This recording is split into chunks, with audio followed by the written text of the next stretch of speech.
even to see that all of these new companies that come from the music industry are trying to give podcasters music 360 deals that we've sat here and saw rob all of these artists for years. We see the fucking behind the music. We see how they went bankrupt because these companies were so greedy to take so much that it's going to take us saying no and not signing those deals for them to restructure those contracts. And I think one of the other things that's really interesting for anyone looking to get into this space, clearly we talk about not cursing. We talk about making sure the titles are a certain way. Even with my other podcast being so niche and it not being sellable, the way that we're all making this money is the fact that all of these large corporations are now buying advertising dollars into podcasting. Right. What sucks about that is now this podcast has to be suitable for Target and their things that they do. Xfinity, all the things that we've even had on this show.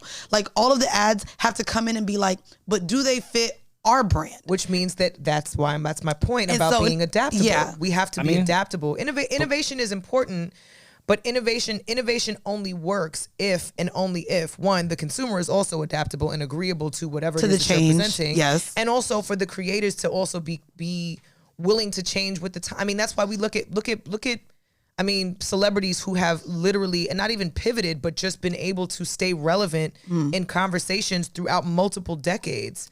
Men and women that we've seen that have, 50 Cent has a whole power universe now in television that is completely separate from anything he created in music, and it's incredibly successful. But we have the power to say no because we built this podcast space. When you say like major labels are coming and they've done the 360 deal. Right. A starving artist is going to say yes to that because that's the structure. I was about to say, you're right. We have the power to say no. We do, but a lot of people don't. When we did our deal, a lot of people don't. Our deal was serious. The way, like, which is fine. I signed my other network deal during COVID and during the pandemic. And then even seeing now what's being offered to the likes of you guys, to the likes of the car daddies, and I'm like, damn, what would have happened if we waited one more year? A lot of people who are looking to get into this space and hopefully potentially live off of this may not feel like I can wait another year because this money is here right now. Let me say yes. But that's the responsibility of us being in this space for so long to say no to certain contracts. Like, with our serious deal, in our contract, any ads we do, we have to approve, and they have to be said the way we need to say them. That's a big thing for me too. It has to feel personalized. You don't get the starving artist signing the bullshit contract if the A-listers say no to that standard contract. Right. So if we set what it should be, you're not going to get the people that are starving and I just need some money, which I understand. I've been there before. Let me just sign some shit to get this advance. Let me do whatever. I'll say that's the big thing that she saw too. So many of these companies, and it's from like what we fought with Horrible Decisions, which you shot with New Rory Mall, and before that with Spotify, too, of course. keeping your IP and how important that is. Like she saw the offers and she was just like, oh, they all let us keep ownership of what we created. That's so different than even what they're doing in music. Like, it's completely different. So that was one of the things that she was like, oh my God, we get to keep what we created. I love that. Because they're starting to understand we don't really need y'all. That part. We could do this independently. But it's just more work. Just a microphone. I could do this. We did it already. Y'all trying to get on board now. Right. Part of why I said the adaptability is just as important, if not more important than the innovation, is because the music industry is a perfect example of that. Now, songwriters don't get paid for their time. They're probably the only creatives that do not ever, no matter what level of success they have, don't get paid for their time. I could think of maybe two writers like Neo or The Dream, and they're artists as well. Like they're artists, but think about how many number ones both of them have had to even get to a place where they would get paid for their time and not for their placement. So we're still dealing with a whole generation of creatives that are not necessarily in the position to set the tone, to create the blueprint, and to reformat. And unfortunately, we've had a couple pioneers that have spearheaded and abused their power, but we won't get into that, about where the blueprint is concerned and creating a map for people to follow. I think it's our responsibility now, having been taken advantage of in several situations as creatives, to pass on the knowledge. Because to me, that's the only way that it'll change. But I'll be honest with you. We can say no to every deal imaginable, but we can say no because we're seeing ad revenue. If people are creative and they're not seeing any money at all and they're making decisions out of desperation, it's our job to pass down that information about other alternatives to a shitty deal. Don't say yes to a shitty deal. It's setting the standard in the way that, like, all right, when Joe Rogan got 300 million, whatever it was. Right. every podcaster, this is so good for podcasting. This is it. Nah, you just set the standard of what your download is worth. Right. Per download, you are now the standard, and now everything that you do is going to be based off that. And you're the first record deal ever, and now the rest of us are going to be based off that. But also, Rogan. Granted, I'm never going to tell someone not to take $300 million. No, of course I'm not mad at Rogan. But he also was dropping multiple pieces a week. So the numbers that he was receiving on a weekly, if he's dropping 3 shows and I'm dropping 1. That now drastically brings down the CPM for me as a podcaster who's only dropping 1 podcast a week, which I can sit here and tell you now, as well as having conversations for what you guys brought to Spotify with the JBP with 2 episodes a week, which now New Rory and Mal does. It's a lot of work. Well, we set the standard for y'all. You did 100%. No, we were literally the fucking hamster. And now because you drop 2 episodes a week, there's 1 million a week, and so my number is now based off of 1 million instead of 500,000. Of course, it's way different. And then when we come in and we're seeing 100,000 a week, there's no way we can expect a 30, 40, $100 million deal. Because it's based off like numbers still on a weekly. And of course your output is going to be more. So it's crazy because I was having this conversation upstairs in the studio that we record at. And we were even just talking about podcasters that come in the studio. Yeah. And they come for a couple weeks and then stop. It's like almost they still want that instant gratification, or they feel like, well, I think my shit is dope. My shit is funny. When am I going to get my bag? And I think a lot of creatives still don't understand them advances and what are being offered are still not going to be offered to you at least until a year. 2 years, maybe 3 years down the road. I mean, but like that we also, didn't get the network deal with iHeart until 4 years in. But that also goes to show that most creatives don't know what their value is, and they're waiting for someone else to tell them. Yeah. No, they know the value of the market, not themselves. Oh. Ooh. That's all that is. But I still feel like the lens that you're seeing the market through is still blurry. You're still not seeing it clearly if you don't know what your value, how you contribute as an asset. Like I said in that Variety article, the shit is the new mixtape. It's the new merch line. Like everyone sees everyone getting bags here and thinks, oh, if that's the market standard, I should get that. Right. It's like, no, people dedicated their lives to this for quite some time. Right. So you see the market value, not the value in you. What is your prediction before we get out of here to this space? Because now you're locked in contractually, at least for the next 2 years, specifically in this twice a week. Where do you see it moving based on what you've seen this industry to be over the last 6-7 years? And do you feel like this is going to limit some of the other stuff that you want to do in terms of just music and everything? No, I think it gives me structure, which I was in so desperate need of needing. Yeah. Like I just needed structure in between everything that happened in those months in between when we were literally on the fly trying to do shit. I begged to have those. Let's record today. These days and the third, like. I needed that. I love that with her. I know we're in here on Mondays. I was more productive when I had a better schedule and I knew how I could really. But you come from corporate like me, so that helps. Like, it was definitely better. I think I'll be more productive us doing 2 times a week for sure. Because I know how to allocate my time with different stuff. I know what will matter more. I know, all right, today is the day that I need to do this. My Wednesdays are dedicated to this. Like, it's just weirdo Google Calendar shit that helps me. Are there any regrets in the last year on how things ended, on how it went out, on where you're at now, and restructuring like New Rory Mal and doing it now on your own? Is there anything that you would have done differently? Of course, there's things I wouldn't say regret. Regret is an interesting word. Okay. But, sure. From a friendship perspective, there's plenty of things that I think we all would have done differently. Right. But as far as the result of what it had to be, I feel like even if I changed the things I wanted to change, we still would have got to this result. Okay. So that's where there's no regret. But yeah, I mean, I think that public thing was super fucking corny. Like, it was a lot. And, I'll take my accountability in how it got there.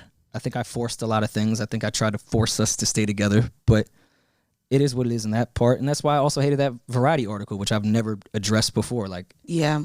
It was shitty. It was my first lesson in print.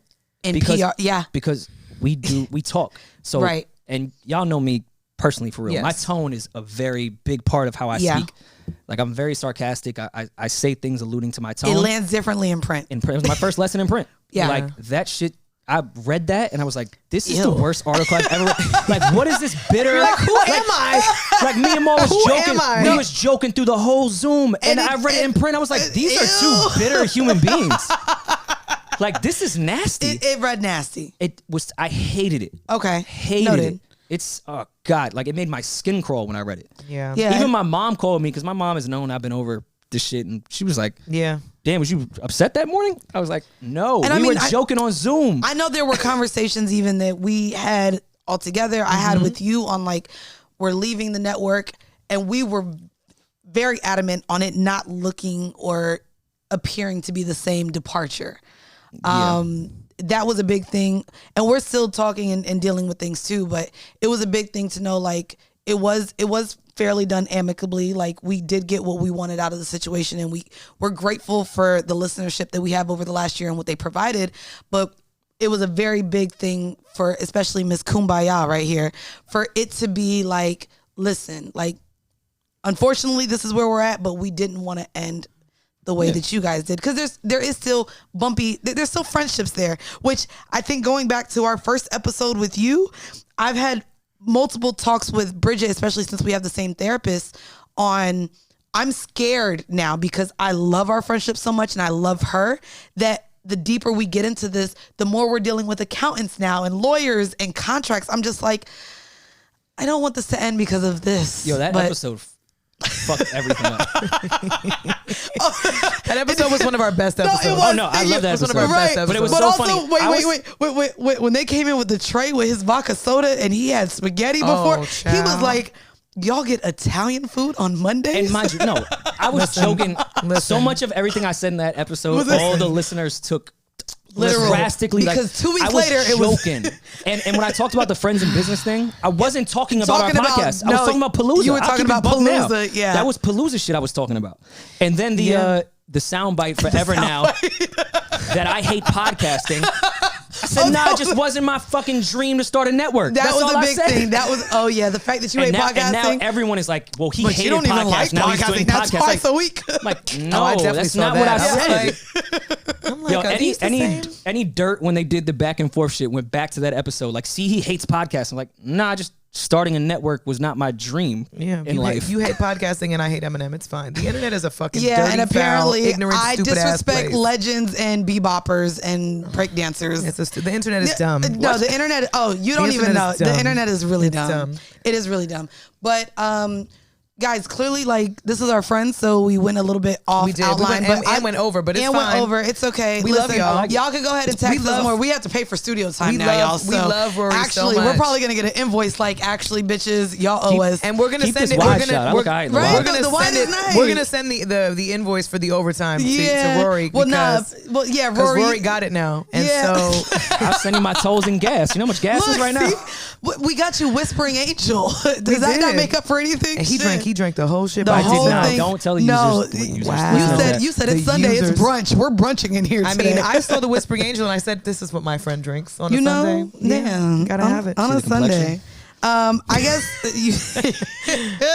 Rose. That's unfortunate that's Rick Ross's drop, because I feel like if you were a DJ or anything else that needed to drop, that would be your name. Yeah, I suppose. Yeah, Rose. Just real Rose. I guess, where can everyone listening here listen to you and Maul? Like, do your little drops. A lot of people know who you are. We're probably gonna have all the Reddit people now listen to this episode to clearly listen to things. I fucking hate y'all. I love y'all. Keep talking about it. Keep listening to the episode. Okay, keep listening. I love it. Keep listening, because it makes us more money. And what I've learned. Y'all don't like them. I don't like no, Reddit. but you know what? You know what the biggest lesson for us in this last year has been is not so much that people want to hear what you have to say, even if and especially if they don't like it. Mm-hmm. And it's actually one of the few things that rubs me the wrong way sometimes, because I am the kumbaya ass bitch. You are. And I hate that in podcasting the approach is to get attention, and in music the approach is, as a creative, to be liked. And they're not the same. Yeah, they're not the same here. So now that I'm a podcaster, it's like, okay, cool. So now we want to get hits. We want it. The clickbait is important as a podcaster. It is. So we want people to listen. So I'm happy if people hate us and shit on us on Reddit, because I'm used to not reading comments anyway. So I had to learn that because podcasting is so personal and I say so much personal stuff and everything. I take it personal. That is very personal. It is personal. I had to realize that my personal shit is now entertainment. But they still don't know you. Of course not.